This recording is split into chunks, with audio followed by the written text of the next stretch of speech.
Patan Siddhpur highway પરથી લક્ઝરીમાં લઈ જવાતો શંકાસ્પદ ઘીનો જથ્થો ઝડપાયો। આ બાબતે મળતી હકીકત મુજબ પાટણ એસઓજી પીઆઈ જયદીપસિંહ સોલંકી અને તેમની ટીમને ગુરુવારે સાંજે ખાંગી રાહે બાતમી મળી હતી કે પાટણથી સિદ્ધપુર તરફ જતી રાજધાની ટ્રાવેલર્સની ખાંગી લક્ઝરી બસમાં પાટણ ઘી બજારના કેટલાક વેપારીઓનો શંકાસ્પદ ઘીનો જથ્થો મુંબઈ લઈ જવા રવાના કરવામાં આવ્યો છે। જે હકીકતના આધારે પાટણ એસઓજી પીઆઈ સહિતની ટીમે ઉપરોક્ત લક્ઝરી બસને રૂની હાજીપુર માર્ગ પર ઊભી રખાવી તપાસ કરતા રાજધાની luxury bus number AS 01 NC 9888માંથી શંકાસ્પદ ઘીનો જથ્થો નાના મોટા ડબ્બા નગ 105 કિંમત ₹3,92,250નો જથ્થો મળી આવતા આ બનાવટી ઘીના જથ્થામાંથી જરૂરી સેમ્પલો લઈને તેનું પૃથ્થકરણ કરવા સારું FSL ગાંધીનગર ખાતે મોકલી આપવા તજવીજ હાથ ધરી હતી।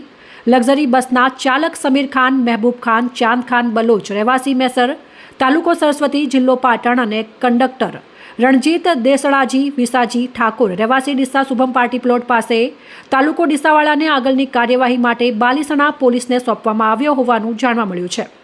પાટણ એસઓજી પીઆઈ જયદીપસિંહ સોલંકી અને તેમની ટીમ દ્વારા છેલ્લા 1 મહિનામાં શંકાસ્પદ ઘી અને તેલના ₹32 લાખથી વધુનો મુદ્દામાલ ઝડપીને કડક કાર્યવાહી હાથ ધરતા પાટણ શહેર અને જિલ્લામાં ઘી તેલમાં ભેળસેળ કરતા વેપારીઓમાં સનસનાટી સાથે ફફડાટ વ્યાપી જવા પામ્યો હોવાનું જાણવા મળ્યું છે।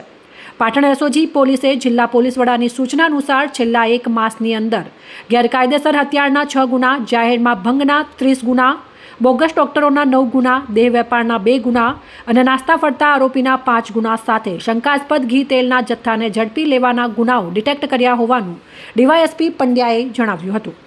પાટણ જિલ્લા પોલીસ અધિક્ષક વીકે નાય સાહેબે સ્પષ્ટ સૂચના અને માર્ગદર્શન એસઓજીના પોલીસ ઇન્સ્પેક્ટર શ્રી જયદીપસિંહ સોલંકી સાહેબ આપેલ કે જે નકલી ઘી છે, ભેળસેળ બીજા તેલનો જથ્થો છે, આ વગેરે વિરુદ્ધ રેડ કરી કાયદેસર કરી અને આગળની કાર્યવાહી કરી।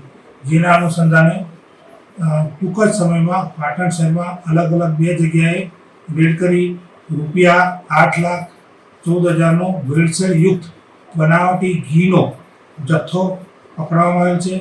ત્યારબાદ સિદ્ધપુર GIDC ખાતે એક ફેક્ટરીમાં રેડ કરી ₹20,31,000નો ભેળસેળવાળો તેલનો જથ્થો પકડી પાડવામાં આવ્યો છે। આ જ કડીમાં ગઈકાલે પોલીસ ઇન્સ્પેક્ટર શ્રી જયદીપસિંહ સોલંકી સાહેબને સ્પષ્ટ બાતમી મળેલ કે પાટણ શહેરમાંથી મુંબઈ તરફ જતી રાજધાની ટ્રાવેલ્સ કે જેનો નંબર છે AS 01 NC 9888માં કેટલોક ભેળસેળયુક્ત ઘીનો જથ્થો છે। આવી બાતમી હકીકત મળતા પોલીસ ઇન્સ્પેક્ટર શ્રી જયદીપસિંહ સોલંકી સાહેબ અને તેમની ટીમે લુણી નજીક રેડ કરી અને આ બાતમી હકીકતવાળી જે લક્ઝરી બસ છે એ ચેક કરતા એમાંથી નાના મોટા ડબ્બા નંગ 105 જેની કુલ કિંમત ₹3,92,000 થાય છે જેવો બનાવટી ઘીનો જથ્થો મળી આવતા તેમાંથી સેમ્પલ લઈ અને FSLમાં પૃથ્થકરણથી મોકલવામાં આવેલ છે અને જો આ બનાવટી હોવાનો સર્ટિફિકેટ આવશે તો ગુનો દાખલ કરી અને આગળની કાર્યવાહી કરવામાં આવશે।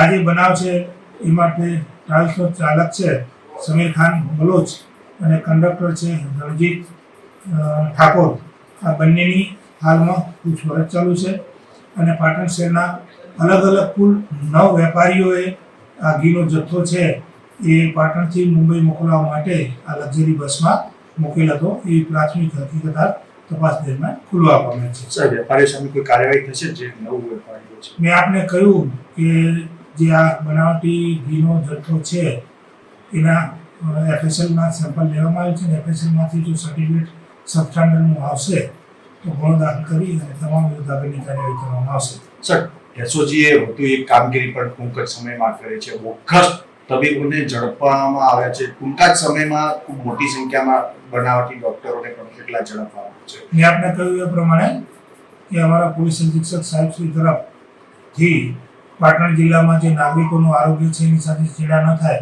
એના માટે અધિકારીઓને કાર્યવાહી કરવા માટે સૂચના આપવામાં આવેલ। જે અનુસંધાને એસઓજી પીઆઈ શ્રી જયદીપસિંહ સોલંકી સાહેબ અને એમની ટીમે ટૂંક જ સમયમાં 10 જેટલા બોગસ ડોક્ટરો કે જે નાગરિકોના આરોગ્ય સાથે ગંભીર પ્રકારના ચેડા કરતા હતા તેમની ધરપકડ કરી અને કાર્યવાહી કરવામાં આવી છે. દેહ વેપારના કુલ 2 કેસો કરવામાં આવે છે અને આંતર જિલ્લાના ઘણા લાંબા સમયથી નાસ્તા ફરતા આરોપીઓ છે એ કુલ 5 પકડવામાં આવે છે અને અલગ અલગ મહેરબાન કલેક્ટર સાહેબ તરફથી જાહેરનામા અમલમાં મૂકવામાં આવે છે. એ જાહેરનામા ભંગના કુલ 30 કેસો કરવામાં આવે છે અને ગેરકાયદેસર હથિયારના કુલ 6 કેસો કરવામાં આવે છે. આમ ટૂંક જ સમયમાં એસઓજી ના પોલીસ ઇન્સ્પેક્ટર દ્વારા જે સોલંકી સાહેબ દ્વારા ખૂબ સારી કામગીરી કરવામાં આવી છે.